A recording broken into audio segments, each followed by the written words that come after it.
In this video, I'm going to be going over my team for this weekend's King of the Court in NBA 2K25. My team, this will be the first King of the Court that I'm actually playing in quite some time since the start of the year, and there's actually some good updated rewards in King of the Court. If you do get top 1%, you get a 97 overall premium option pack, which guarantees you a free Galaxy Opal or higher, and you do get 3 cards to choose from. Even top 10% is a pink diamond option pack, which has a chance to give you a decent pink diamond like a Wemby, even a Dr. J, a Michael Beasley. Top 50% is a guaranteed diamond. And then obviously the top overall finish is a million VC, and I believe, a dark matter guaranteed. So not expecting to get this whatsoever. Top 1% would be amazing. I think top 10% is more of a realistic finish for someone like myself who's just getting back into this game. But we do have such a crazy team to go over here in this video, and I'll show you guys my lineup I'm using, why I'm running certain cards, and also just tips and tricks maybe in King of the Court. But talking about the starting point guard position, I think it has to be Dark Matter Shea. This card is ridiculous on both sides of the ball. A 6'6" point guard, 92 3 ball. He's got a great jump shot. He's got great playmaking, great passing stats, but the defense on this card is really elite. 97 steal, 94 perimeter, 82 block, 84 interior defense. He's such a good on-ball defender. He can guard the other team's best guard if I need him to, and he can also be my main scorer also if I need him to as well. He's got 1 legend badge including Dimer. He's got 24 on Hall of Fame, Posterizer, Deadeye, Limitless Range, Bailout, Break Starter, Handles for Days, Unpluckable, Challenger, Pick Dodger, Glove, Interceptor, Brick Wall, Set Shot Specialist, Shifty Shooter, Ankle Assassin, Lightning Launch, Strong Handle, On-Ball Menace, and Paint Patroller as well on Hall of Fame. So great defensive badges on Hall of Fame is the main ones I'm looking at, and I think he's got to be my starting point guard. Don't have like a Gary Payton, don't have the new LaMelo, or of course a new Michael Jordan. Now at the starting shooting guard position, maybe my most fun card and maybe the best card on this team is Dark Matter Dr. J, 6'7" shooting guard. He's got one of my favorite jump shots in this game. His release is absolutely butter. He can just shoot over anyone, and it feels like every time he's wide open, it's a knockdown 3. He's also got a 99 driving dunk, so this card's slashing is also off the charts as well. And just like Shea, he can be a great on-ball and a lockdown defender. 94 steal, 95 perimeter, and does have solid 88 interior defense, 85 block. But the thing about this Dr. J card in particular is he is souped up to the max. Mini marksman on legend is definitely nice to have because, if he's going against taller defenders and he's shooting, definitely not over those taller defenders, but he's shooting in the face of those taller defenders, it does pop up quite a bit and helps him to green those, contested jump shots over big man's faces. But then he's also got 38 Hall of Fame badges. I'll scroll through, you guys can see what Hall of Fame badges have been added to this card. He is absolutely ridiculous. He's souped out.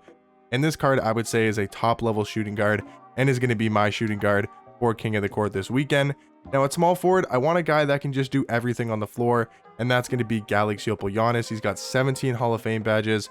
You guys can see the ones right here. But the thing about Giannis is his versatility is definitely the most valuable thing about this card. The fact that he can switch on ball and he can be a great on ball defender with a 95 perimeter, 96 steal, while also being able to guard the bigs, the power forwards and the centers with a 95 interior defense and a 92 block, being 6'11", 7'4" wingspan, great animations, great player model in game. This card is ridiculous on both defense, and then he can still be a great slasher. He can finish, he can cut to the rim, and I think he's the perfect glue guy for this starting lineup alongside Shea and Dr. J. Now at starting power forward, this is where it gets a little bit tricky. I think I'm going to go Hakeem Olajuwon just because of his overall play at the power forward position. 7 foot, he's got a decent jump shot, he's got great finishing on the inside, but his defense is definitely top tier. He's got a 98 block, 98 interior defense, while also still having a 93 perimeter and an 80 steal. So able to clamp up onto guards if he needs to, if he gets switched in the pick and roll. He's a great rebounder, and he's also very quick with 90 speed and 93 agility. Looking at his badges, he's also souped up. Two legend badges, Handles for Days on legend and Pogo Stick on legend, and then he's got 37 Hall of Fame badges. These cards are souped up to the max. He's got no badges on gold.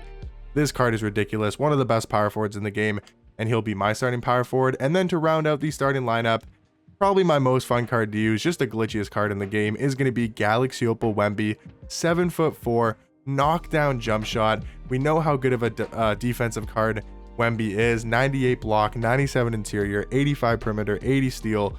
He just gets some of the craziest animations in game.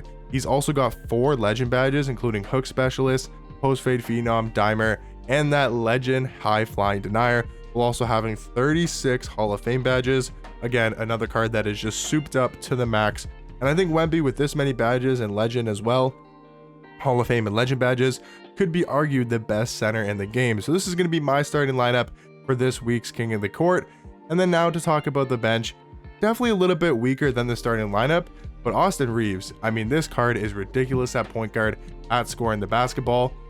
Really good jump shot, 96-3, 98 mid-range, 85 driving dunk.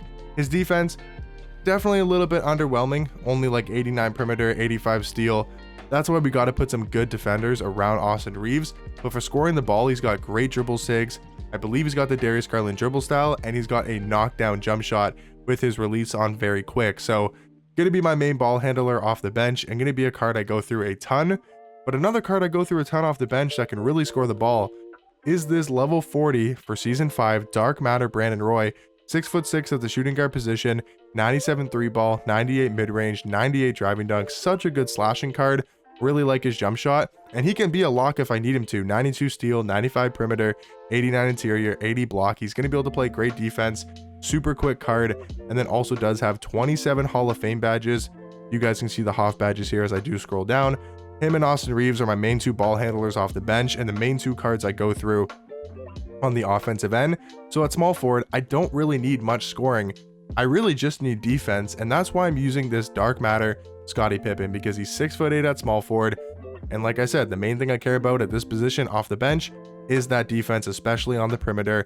99 perimeter defense, 98 steal with a 94 interior, 90 block. One of the best on-ball defenders in this game with his size, his wingspan, and these stats and badges. You look at the badges, 22 on Hall of Fame. We can talk specifically about the defensive ones like off-ball pass, pick dodger, glove, interceptor, immovable forcer. He's got set shot on offense. He's got lightning launch, strong handle, on-ball menace, high flying denier, and paint patroller, all on Hall of Fame. This card, ridiculously good defensively. And then for my backup power forward position, I kind of changed between Anthony Davis and Jaren Jackson Jr. quite a bit, but Jaren gives me such good defense with a 98 block, 96 interior, 92 perimeter, and 85 steal, while having a better jump shot than Anthony Davis. His release is quick, easy to time. He's got 18 Hall of Fame badges and 14 on gold. So Jaren, I think, is an amazing backup power forward, gives me really good versatility. And then for the backup center position, a card that I'm a little bit iffy on at times is going to be this Galaxy Opal Will Chamberlain, and that's because of his 63 ball and not having the best release. But he's 7'1" at center with a 8-foot wingspan, one of the biggest, if not the biggest wingspans in this game. And his defense and his rebounding are just so underrated. Like, that rebounding ability with that wingspan and those stats makes him so good on the offensive glass at getting those offensive rebounds and those putbacks or second chance points. It really does matter. And he's so fast with that 90 speed. And yeah, he also does have 14 Hall of Fame badges. But yeah, guys, that's going to be my 10-man rotation for this week's King of the Court. Let me know in the comment section down below. Are you guys going to be playing in this week's King of the Court? If you guys are, come back to this video after you guys play this weekend and let me know where you guys finished. Did you get obviously the #1 overall? Did you guys get into the top 1, top 10, or top 50%? Let me know down below after you guys do play in this week's King of the Court, and I'll catch you guys in the next one. Peace.